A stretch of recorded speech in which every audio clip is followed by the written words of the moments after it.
I'm going to talk about general surgery first, and I'm here for Bridget Egan, who's the interim program director for general surgery. And general surgery is the largest of the groups at the moment, and it encompasses breast endocrine, colorectal, upper GI, hepatobiliary. And I'll just talk about the other two again in a moment. These are the four specialties that are responsible for covering doing general call. And there are major changes happening in this. We have vascular surgery separating from general surgery, and that has implications for how the general surgical call will be done.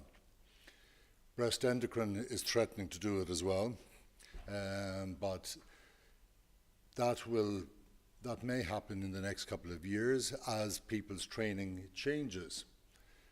Colorectal feel that they are going to be largely responsible for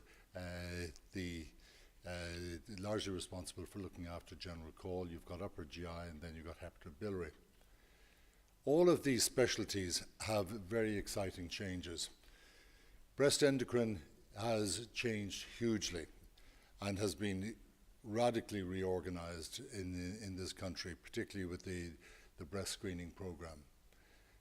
The interesting thing about breast is that the type of surgery is changing, and maybe in about 10 years' time, the traditional breast surgery will have been historical, and at that stage, a lot of it will be oncoplastic.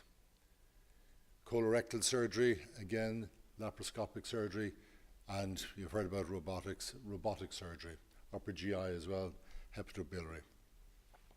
So there's a huge range of specialties available, and there are a significant number of jobs.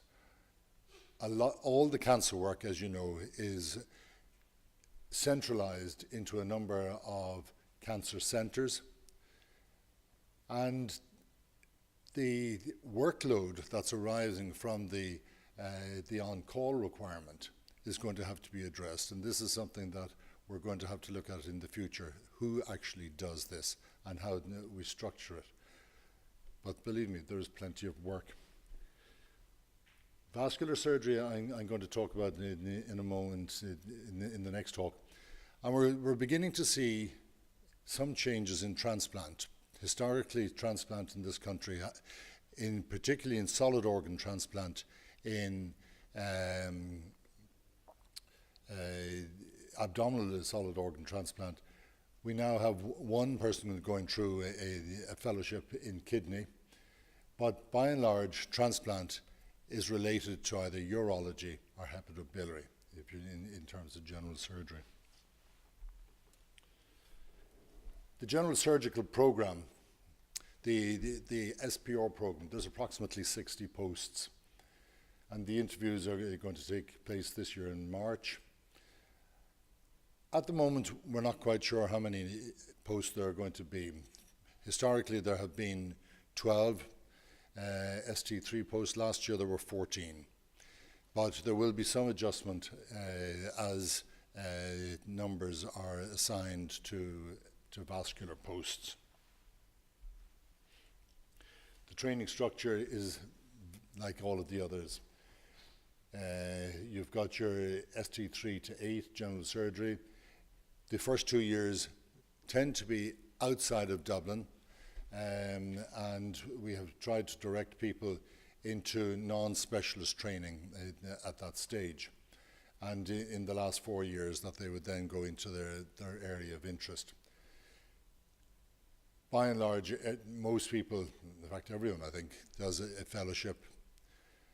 And a number of people have gone to out of program posts. The new training structure is that you won't get retrospection. It's a 6-year program, and you've got to do 6 years to get your CCST. So if you're going to do out of program posts, you have got to get, first of all, it's got to be a recognized post, and you've got to get permission to go to those posts, but you will still have to complete your 6 years of general surgical training. As I said, the same requirements as the other specialties, CCST, the intercollegiate examination,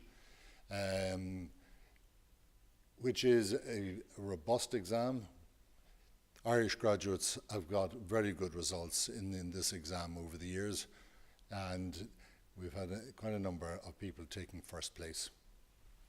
And with your CCST, you would then go on the specialist register.